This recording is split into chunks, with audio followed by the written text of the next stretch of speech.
दोस्तों, आज की कहानी का नाम है किराए की कोख। इस कहानी के सभी पात्र एवं घटनाएं काल्पनिक है। यह कहानी केवल मनोरंजन के लिए है। अगर कहानी आपको पसंद आए तो लाइक करें, शेयर करें और हमारे चैनल को सब्सक्राइब करें। किराए की कोख। मधु और मनीष की नई नई शादी हुई थी। मनीष अपने परिवार का इकलौता बेटा था। उसके माँ बाप ने उसे कभी किसी चीज की कमी ना होने दिया। मनीष के नाम उसकी पुश्तैनी खेतें थी, जिस पर वह खेती करवाया करता था। मनीष के परिवार वाले काफी दयालु थे। वे लोग हमेशा गरीबों में अनाज दान किया करते थे, इसीलिए वे लोग गांव में काफी मशहूर थे। मनीष के घर में किसी चीज की कमी नहीं थी, बस कमी थी तो एक नन्हे से बच्चे की। इसीलिए मनीष के माँ और बाप दोनों के यही अरमान थे कि अब घर में बच्चों की किलकारियां गूंजे। मनीष की माँ अपनी बहू को अक्सर ये बात कहती रहती थी कि बेटी खुशखबरी कब सुना रही हो। मधु बेचारी लाज के मारे मुस्कुराकर चली जाती। मनीष की माँ अपनी बहू को बेटी की तरह मानती थी, क्योंकि मनीष की कोई बहन नहीं थी। मनीष इकलौता बेटा था। मधु भी अपने सास का ख्याल रखा करती थी और वह भी अपने सास को माँ का दर्जा दे चुकी थी। इसीलिए इन लोगों के बीच कभी लड़ाई झगड़े होते ही नहीं थे। मनीष और मधु अपने वैवाहिक जीवन में काफी खुश थे। शादी के 1 साल हो गए थे, लेकिन अभी तक कोई खुशखबरी नहीं आई थी। इस वजह से मधु और मनीष दोनों परेशान रहते थे। भला कौन ऐसी औरत होगी जो माँ नहीं बनना चाहेगी। एक बार की बात है कि मधु अपने मायके जाती है तो मधु की माँ उससे पूछती है, क्या हुआ बेटा, तुम ठीक तो हो ना। मधु समझ नहीं पाती है कि माँ किस बारे में बातें कर रही है। मधु कहती है, हाँ माँ, मैं बिल्कुल ठीक हूँ, आप कैसी हैं। तभी माँ मधु से पूछती है, बेटा अभी तक तुमने कोई खुशखबरी नहीं सुनाई, लगता है दामाद जी को इतने जल्दी बच्चे नहीं चाहिए। तो मधु कहती है, नहीं माँ, ऐसी बात नहीं है, उनको तो बच्चे चाहिए ही, लेकिन मैं ही अपने परिवार को शायद बच्चा नहीं दे पा रही हूँ, शायद मुझ में ही खराबी है। मधु की माँ कहती है, यह क्या बोल रही हो बेटी, मुझे तो लग रहा है कि कोई और बात होगी। मधु की माँ कहती है, हो सकता है दामाद जी में कोई कमी हो। मधु कहती है, जो हो माँ, लेकिन अगर मुझे बच्चा नहीं हुआ तो लोग मुझे बांझ समझने लगेंगे। मधु की माँ कहती है, बेटा तुम लोग डॉक्टर से इलाज क्यों नहीं कराते।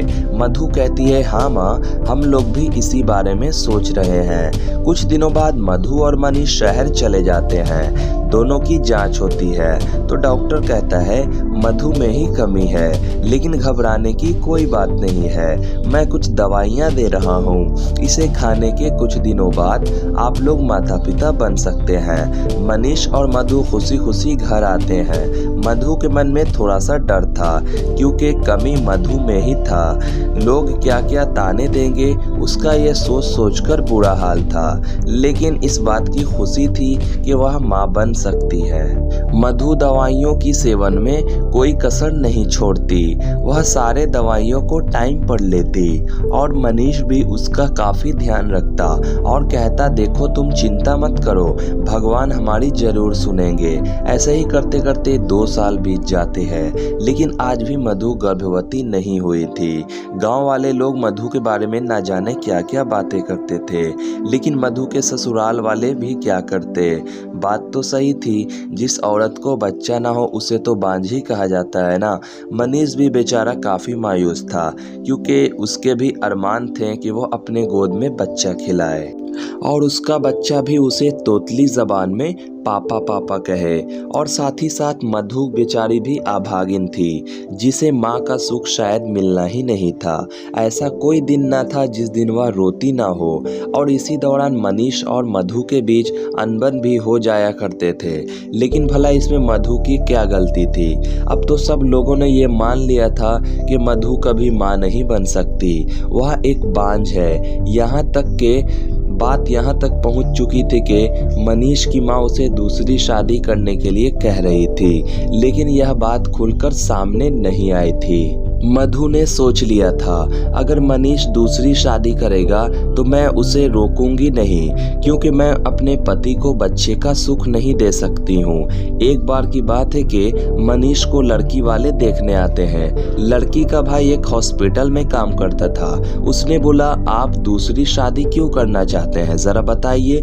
मनीष की माँ खुले लफ्जों में कहती है, देखो बेटा, हमें मधु से कोई दिक्कत नहीं है, लेकिन मधु माँ नहीं बन सकती, इसीलिए मैं अपने बेटे की दूसरी शादी करना चाहता हूँ। लड़के वाले को भी लड़का पसंद था, लेकिन लड़की के अपने भाई ने कहा कि देखिए मनीष जी, मैं नहीं चाहता हूँ कि आप अपनी पहली पत्नी को छोड़िए, क्योंकि शादी कोई गुड्डा गुड़िया का खेल नहीं है। और रही बात बच्चे की, तो मैं आपको एक उपाय बताता हूँ। कई बार ऐसा होता है कि कुछ लोग माँ बाप नहीं बन सकते हैं, लेकिन आज के इस नए दौर में विज्ञान इतनी आगे बढ़ चुकी है कि आप माँ बाप बनने के लिए हर मुमकिन कोशिश कर सकते हैं। और मैं एक ऐसे आदमी को जानता हूँ। तभी मनीष की माँ कहती है, देखो बेटा, हम लोग काफ़ी इलाज करवा चुके हैं, शहर के डॉक्टर से भी दिखाया, लेकिन कुछ नहीं हुआ। वह लड़का कहता है, देखिए माँ जी, मैं एक ऐसे अस्पताल में काम करता हूँ जहाँ कई सारे ऐसे लोग आते हैं जो कभी माँ बाप नहीं बन सकते,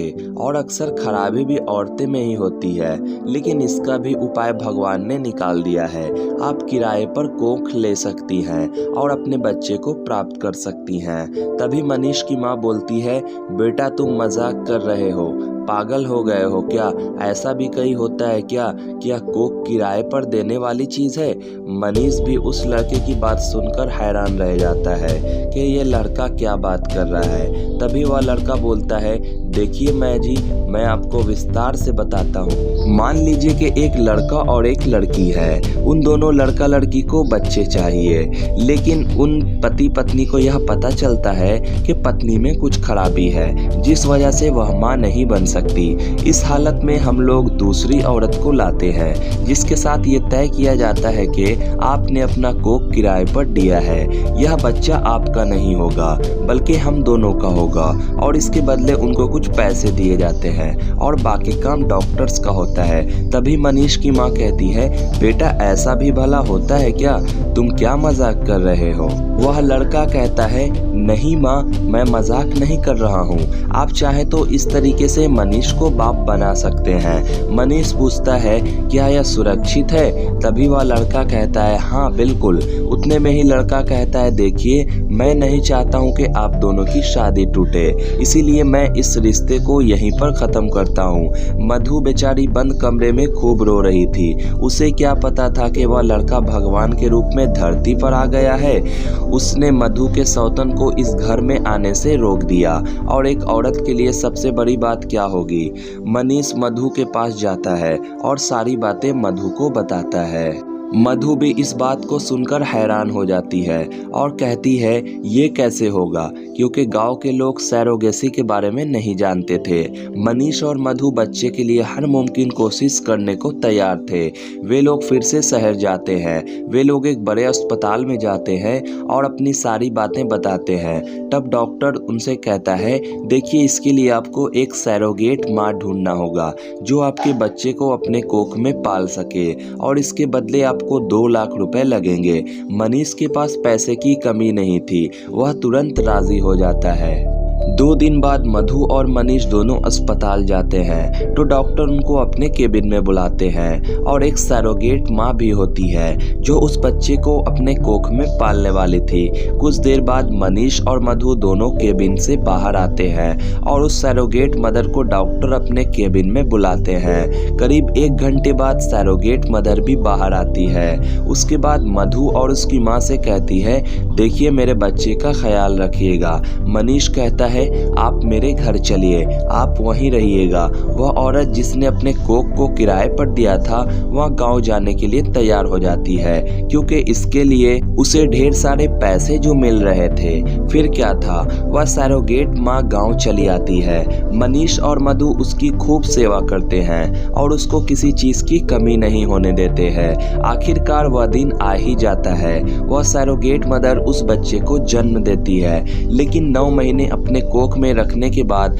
उस औरत का दिल गवारा नहीं करता कि वह उस बच्चे को मनीष और मधु को दे दे, लेकिन वह भी मजबूर थी क्योंकि सारे कागजात पहले ही बन चुके थे। वह बच्चा मनीष और मधु का है, लेकिन फिर भी वह सरोगेट माँ खूब रोती है क्योंकि उसे उस बच्चे से बहुत लगाव हो जाता है। और इस तरह से मनीष और मधु माता पिता बन जाते हैं। आज मनीष के घर में जश्न का माहौल था क्योंकि आज उसके माता पिता का अरमान भी पूरा हो गया था और साथ ही साथ मनीष भी बाप बन चुका था और मधु को लोग अब बांझ के नाम से भी नहीं बुलाते थे। तो दोस्तों, कैसी लगी आपको ये कहानी कमेंट में ज़रूर से लिखिएगा।